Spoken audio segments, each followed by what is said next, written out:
Hello again, I am Blunty, sitting buried behind a pile of components for my next PC build project thingy. Now, for those of you who saw what is essentially episode 0 for this little mini-series, I intend to build a mini ITX-based steam machine kind of thing. I wanted a machine deliberately less powerful than this thing, so I could explore the limits of the common steam machine powerhouse thing, and because I wanted a new project, and because building PCs and making parts lists and stuff, I forgot how much fun it was when I built this thing. I went, oh, that's right. That's a hell of a lot of fun, so I wanted to do it again. So I was looking for an excuse to do it, and steam machines are that excuse. Now, if you did see the original video, I went through 2 separate shopping lists. One which was sort of ultra budget minded, but without compromising too much on the power of gaming. I didn't want it to be compromised by its own budget. I wanted it to be a proper, serious gaming, not a serious gaming machine, but a machine that could game properly. And then there was a upgrade-friendly path, in which I selected components that had a very clear and strong and broad upgrade path, so I could continue fiddling with the system as time went on and making more videos about, what improves and how different components affect the capability of a sort of base level gaming machine. This stuff is based upon the upgrade path video, but I lucked out. As I was preparing the project, I got contacted by Anywhere.com.au, who are distributors of various brands and bits and pieces of components, and some of this stuff come from them, but they contacted me, emailed me about a case, which is under wraps right here at the moment, which is a much larger and more imposing case than I intended to put this machine in. I wanted to build it as a little steam machine, a little console. I was going to build it as tiny as possible, but Anywhere.com.au came to me and said, hey, we're bringing this new case into the country. Would you like to check it out for review? And I clicked on the link they sent me, and I went, oh, yeah. I mean, it's way bigger than I needed for this project, but I've got this project happening, and that would be perfect for it, because it's believe it or not, it is a mini ITX case.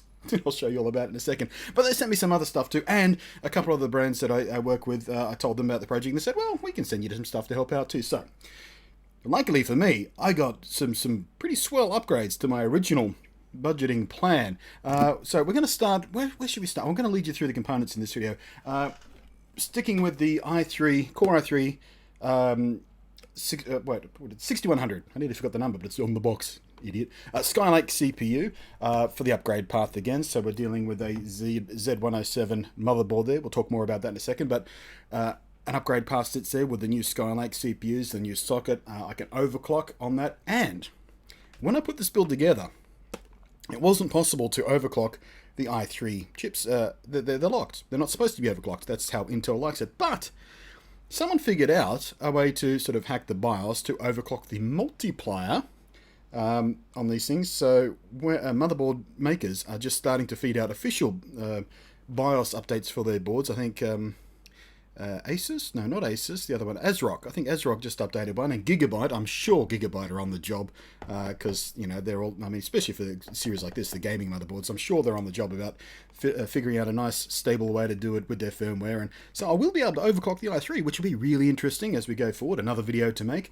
But yeah, no AMD, because I know this is an argument, but as far as I'm concerned, Intel are the better value for money. Yes, the chips are more expensive, but they outperform the AMD ones for sort of the equivalent type of chips. And for gaming, Intel is just the way to go right now. That may change sort of early next year as AMD bring out their brand new line of chips, the Zen architecture, I think it is. That everything may be flipped on its head, and maybe I'll build an entirely new AMD system. But right now, Intel is the way to go. So the Core i3 6100 is the choice. It is the common sort of thread of baseline steam machines, so that's why I picked that. Now, onto the motherboard. The Gigabyte Z107N Gaming 5 Mini ITX motherboard, G1 Gaming Series from Gigabyte. I've tested a few Gigabyte graphics cards, and we'll talk about that in a second as well. And they've been very impressive. The G1 series graphics cards, very impressive. The Extreme graphics cards, very impressive. I've really started to like Gigabyte stuff quite a lot. They do things in a really clever way. I like it. The design is nice on this motherboard. And it has forward-looking features, as we talked about in the first original teaser video for this. It's got USB 3.1, it's got the Type-C connection on there, it's got Bluetooth 4.2, it's got the Wi-Fi built in, and I did make a concession. Sometimes on these boards, particularly on the mini ITX boards, particularly if you're sticking them in a case underneath your TV, sometimes the Wi-Fi can not be strong enough. I think, from what I've read, early reviews of this, because this is a new board, of course, but the Wi-Fi seems to be pretty good on this, but I did have a backup plan, and again, anywhere.com.au came through on this. I said, well, go mini ITX, but I haven't decided on the board. At the time I was talking about, I hadn't decided on the board.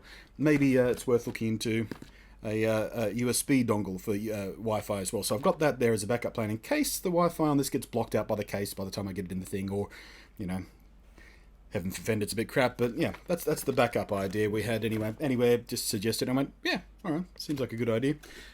So I don't know, I'm getting crowded by stuff, but yeah, really solid gaming focused motherboard. Big upgrade potential there with all the overclocking and the forward-looking features and all the bits and pieces that I really wanted out of it. And I chose this board long before I even spoke to Gigabyte recently about the 980 Ti graphics card I recently reviewed. And when I sent them the review, I said, oh, I've done this review, you know, I'm finished. And they haven't asked for the card back, so I think I'm getting to hang on to it. But I also mentioned this project to them. I said, well, I'll keep your eyes open, because in the next few weeks I'll be uploading a project about this new build, and I'll be using this board. And they sent me one, which is kind of cool of them. Really cool of them, actually. Thank you, Gigabyte guys. So yeah, definitely looking forward to seeing how that thing goes, because it does seem like a really nice little motherboard. What else have I got here? Oh, the memory. The original plan was to go with the dirt basic slowest set of 4GB of DDR4 RAM, because I wanted to then upgrade throughout the series and find out how faster RAM affects speed of gaming on low-end gaming systems where the CPU is the bottleneck. When you get faster CPUs, RAM becomes less of an issue, but in lower-end systems it can possibly, maybe, actually increase performance by a noticeable amount. But I did ask HyperX to send me a stick of the slowest DDR4 RAM they've got. That took too long to get here. So they have instead sent me this, which is an 8GB set, dual channel, 2 4s, of, what speed is this? This is the, oh wait, no, this is the 16GB set they've sent me. Ha! I didn't even, they were supposed to send me 8, and they've sent me 16 of DD 2666 RAM. So that'll be very sweet, and thank you, the HyperX, Kingston HyperX people.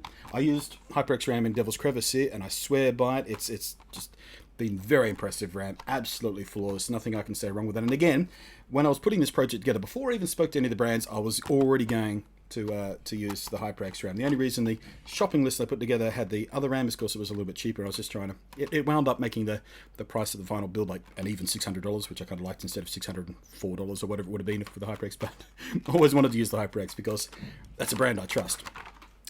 Again, from the anywhere.com.au people, is this, which is the AeroCool X Predator 650 GM power supply. Again, when they contacted me about the case, I said, well, I'm doing this project. Is there anything else you want me to look at while I'm doing it? Anything else appropriate to the thing? And they sent me a bunch of stuff, including this power supply, which is way better than the power supply I was intending to use. I was going to use 450 watt-ish, 80 plus bronze maybe. But they sent me this thing instead, which is 650 watt, which is way more than it needs, which means it's going to run really nice and efficiently. Because if you run a power supply at about half its capacity, it tends to run more power efficiently instead of capping it out the max. That's why you should always overbuild for your power supply. This is also an 80 plus gold power supply, which is even more efficient than the bronze. Obviously, there's only one level above this, which is platinum. Wait, was there one above platinum? I think there was. Someone came out with something which was ridiculous.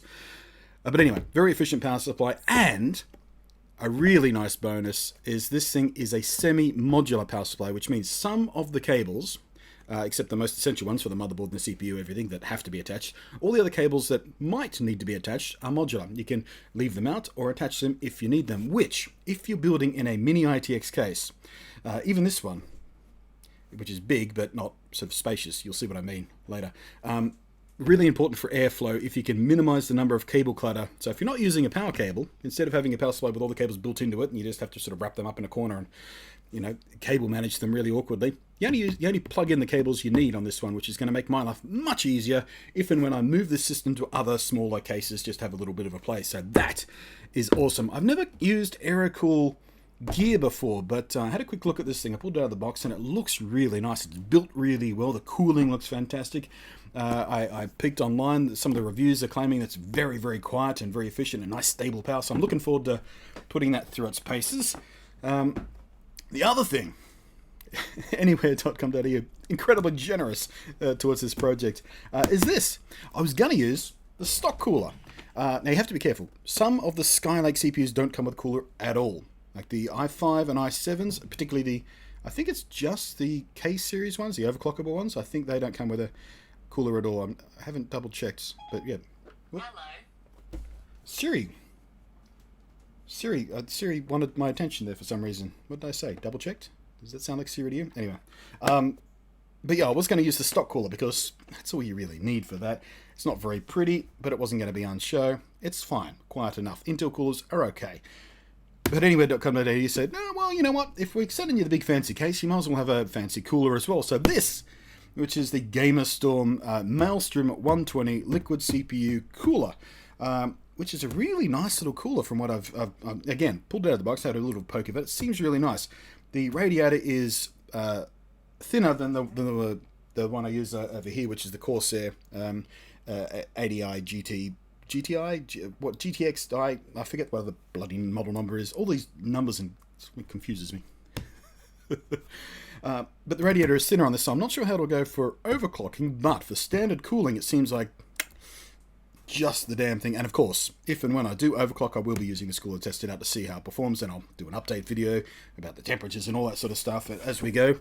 But yeah, that was really cool of them too, and it looks like a really nice cooler. Apparently the fan is really nice and quiet as well, so I'm really looking forward to seeing how this thing goes, because I wasn't super impressed with the Corsair cooler I got there. It was a bit noisier than I expected, particularly when it's sitting next to my head, of course. But this thing, apparently, on paper, from what I've seen, is even quieter than that. The pump, fan, whole schmeal. But then again, that does use two fans, so you know. So we'll put that aside. What else have we got here? Oh, they sent me again, anywhere. Just while we're on those guys.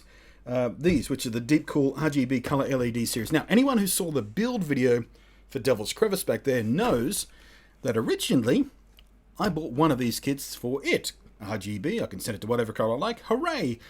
But for anyone who saw those videos, you know I got really cranky because within 5 minutes of plugging this thing in, I didn't even get to install it. I plugged it in to make sure it worked, and it blew up. It just went. It didn't pop or explode or electrocute me or anything. It just stopped working. So I was a bit cranky at that, but you know, nothing is perfect. Failures happen sometimes, and yes, I was cranky at it, and yes, I said some nasty things about Deep Cool, but in the interest of giving anyone a second chance, and because these came in the box for free, I'll give them another go. I've got 3 kits here, which I think I only need 2 for the plan, so maybe I'll stick one of these back in Devil's Crevice there. I've got a plain white thing in there at the moment, which I think that one's also Deep Cool. Don't remember. Anyway. So, lighting, which again, once I show you the case, you'll understand. And this thing is really interesting too, because it's going to be a steam machine. It's not going to be operated at a desk, you know. It's designed for couch use, TV use, bedroom use, that kind of thing. So they sent me this keyboard as well. Again, anywhere.com.au. Rappo E9080, which is a little wireless keyboard. Fine, great, good idea. But it also has a dual purpose touchpad thingy here. It's a number pad, so if you need to enter some basic numbers on the number pad, I'm not sure how well that'll work keyless. I'd rather use just these. But you can also, do a little slide maneuver down there, and it switches to a touchpad. So you've got keyboard, touchpad, all in one unit, which is a much better idea, I think, than the other ones. There are some wireless keyboards that have little tiny little trackballs in them, little mouse kind of thingies, or smaller touchpad style things. But this is a nice big panel. I mean, this is about as big or bigger than the one on my MacBook Pro, maybe. And of course, here comes the garbage truck to ruin my recording. Fuck you guys. Should have shut the window. My fault. But it's hot. Don't want to. First time I've had it out of the case, actually. It's actually got a really nice feel to it.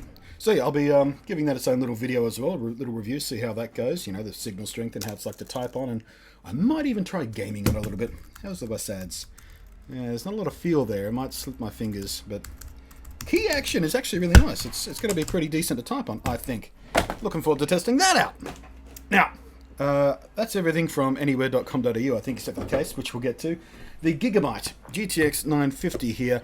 Another thing I didn't have to buy. They sent me this to review. This came direct from NVIDIA when the GTX 950 first launched.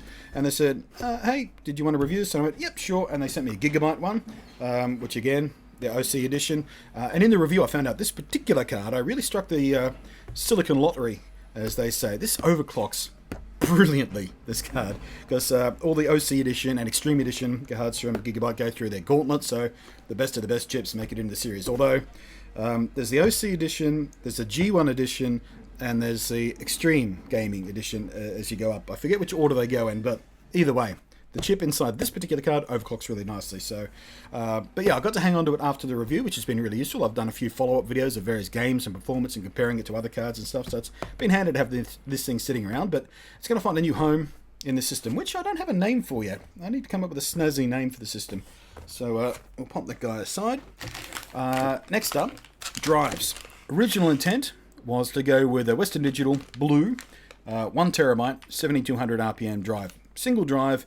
Nice and quick, big storage, perfect for a Steam machine. I wasn't going to worry about SSD because, well, that would add to the cost, and Steam machines are supposed to be, you know, a little bit basic as possible. Well, most Steam machines. But when I told Western Digital about the project, and I said, well, the plan is I'm going to use this drive, so, you know, I'll give you your due props when the video comes up. And they said, hey, would you like to send you one? I said, all right. And I told them about the project in more detail, and we wound up deciding and agreeing to go with these, which are Western Digital Blue, still, because I love the blue and black drives I love for gaming machines.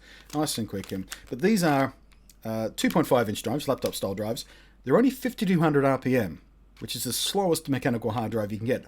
But these are the hybrid drives, the SSHD. They have an 8 gigabyte SSD built into them that's designed with the software that runs on the disk to keep the most used data, to keep the data you access most often in that 8 gigabyte portion of SSD, which means these theoretically should perform even faster than a 7200 RPM drive for most tasks, particularly for this kind of system where the operating system and the game are probably just going to be the ones sitting in that, you know, high space. I'm not going to be multitasking or anything, so these should perform really nicely. And the reason I've got 3 of them is because the case, as I'll show you, keep teasing it, I will show you, I promise, the case I have has a windowed section with 3 drive bays for 2.5-inch drives. So I only wanted, well, I needed 1. I wanted 2 drives because I was going to run Windows, Steam machine, side by side on identical drives on identical hardware, so we could do some comparisons between that. But yeah, that was the plan. I wanted 2 identical drives in the ideal system, so I could do, you know, side by side comparisons. But when I told them about the case I was using, they said, "Oh, do you want 3?" And I went, "Well, I don't need 3 for the project, but if you want to send me 3, I'm not going to say no." Because visually it'll look nice. 3 identical drives in the little window there, all lit up. And also, who the hell's going to say no to free gear? So, props to WD. And this is the first time I've ever used a hybrid hard drive before as well. So that will be interesting to test. I'll do a series of videos, speed tests on that. I'll get, I've got a 5200 RPM 2.5-inch drive in here that's actually not being used for anything at the moment, so I'll pull that out of there. There's an SSD in there I could probably temporarily pull out of there to do some speed comparisons as well. Maybe I'll even get a 7200 Western Digital Blue drive anyway, because that surely will come in handy sooner or later to have hanging around. I'll do some comparisons or something. But yeah, really interested to see how these perform in a Steam OS gaming machine. It should be very revealing to see how that SSD technology goes. It's a really good balance between value for money, storage space, and speed, because usually the decision is mechanical hard drive, so what, but tons of space for very, very cheap, or SSD, not very much space for the same kind of, you know, price for price, dollar for dollar, but much, much, much faster. And that, you know, hybrid should be quite interesting revelations to see where in the balance that thing sits. Excuse me. Waffling takes it out of you now. Finally. Oh. This is a heavy case. This is a monster. And I've been teasing this to you guys for ages in various videos. I'll tell you about it, I promise I'll tell you about it. But now I can finally show it to you. This is the Gamer Storm Deep Cool Tristella. Tristella? Where's the box? Yeah, Tristella. Just want to make sure I was pronouncing it properly. And sit it up the way it's supposed to sit. Now, some of you who keep an eye on the such things may recognize this case. It made a bit of a splash at CES earlier this year, or although I'm publishing this video at the end of 2015, so by the time you're seeing this, maybe last year. It went under a different name then, I think. They called it something different. But now it's called the Tristellar. It's actually a product you can buy. Earlier this year, they were just showing it off and go, hey, check out this fancy little prototype concept we've got. And people went, that's pretty awesome. You should make and sell that. So they did. The one I've got here is the SM. I think the Tristellar SM edition. There are a few different versions of this. There's the standard one, which has all panels which are blacked out. This one, as you can see, has windows. These are not, by the way, the easily scratched, soft as ass Perspex windows like I've got in Devil's Crevice back here, which is already getting marked to crap because I'm always pulling that panel off, swapping in video cards for reviews and stuff. But it's looking filthy and awful these days. But this, proper tempered glass, which means it's beautifully clear. I don't know where the camera, yeah, you can probably see the shine on the light for the camera there. So it's going to look better in photographs on video, which is nice. Window on both sides and the top. On this side, you'll be able to see the graphics card. On the other side, if I can turn it around for you. Those are the 3 drive bays we were talking about. So you've got a window on top for reasons of if you're looking down at it, it will look kind of cool to see the top of the video card, I suppose. I think it's just there because it looks cool and helps balance the design or something. But yeah, it's a significant case. Lots of construction going on here, obviously. 3 separate chambers. This chamber over here, motherboard and space for a water cooler. On this side, power supply and a few drive bays there for 3.5-inch drives, and of course the 2.5-inch drives up here. But yeah, up on the top there, obviously, graphics card and that. There's a 90mm fan in the front of this here, which will help with airflow across your graphics card, so you're not going to cook that. So everything has its own airflow. There's vents in the bottom of these panels for the cooler, either the air cooler. If you install an air cooler, you want to put a case fan in here to help push the air around, but for the water cooler it's designed for, that will pull air into the case and wash it across the motherboard as well to keep your chipset cool. Should do, in theory. We'll be testing that as well, of course. And in here, obviously, the power supply zone fan is what's pulling air through that case. And yeah, the fans on the graphics card are assisted by the 90mm fan in the front of that case to pull air through there to make sure your graphics card is nice and cool. But as you can see, very, very visually impressive case, and just a monster of a thing, and way, way bigger than I was intending to. Like, strictly speaking, I think one of these cabinets or lobes would have been the size I was intending to build the original machine, maybe even a little bit shorter actually. I wanted to go as small as possible, like ridiculously small, which is a real pain in the ass to build in. Which will be interesting because this thing seems, even though it's really unusual, it seems like it might be really easy to build in because a bunch of the cables are pre-wired. The connections for the drives, the graphics card extension, the power supply, all that sort of stuff is, their extensions pre-routed through the case. So as weird as it looks and as sort of cramped and odd as some of these chambers are going to be looking, it seems like it's going to be really quite easy to build in. I'll let you know, of course. That'll be the power button right there. So that's the plan. That's the components, the plan. But I will let you know, of course, what it's like to build in this thing, how the different components are going together, the attachment of the water block for the water cooling thing. That's always a fiddly thing. Some are really bad, some are really easy. I'll let you know about that. I'll do the whole schmeal. Some of these components will get their own videos to highlight, you know, what's good and bad about them, and do, you know, their own little mini reviews and such. But that's the plan. If you've made it through this far of the video, this build doesn't have a cool name yet. Devil's Crevice got its name pretty easily. It came to me. I've got a few different ideas for this, but nothing's really sticking. So if you've got a cool idea for a theme and a name or something, then go right ahead. I've got one idea that I'm kind of settling on, but I'm going to open the floor to you guys. Let me know what you think about the components I wound up with. Some of these were personal selections. Some of them were upgrades thanks to brands who wanted to sort of kick in and say, hey, if you're doing this, we'll help you out. No problems. And just anyway, I'm rambling now, so I'm gonna it's a long last video. At the exact moment I started whining about how long this video is, my camera stopped recording as it hit its recording limit of half an hour. I'm glad I noticed that happening. It didn't waffle on for another 10 minutes. Oh, I'm sweaty. I'm so sweaty. I'm sorry, guys. It's disgusting. It's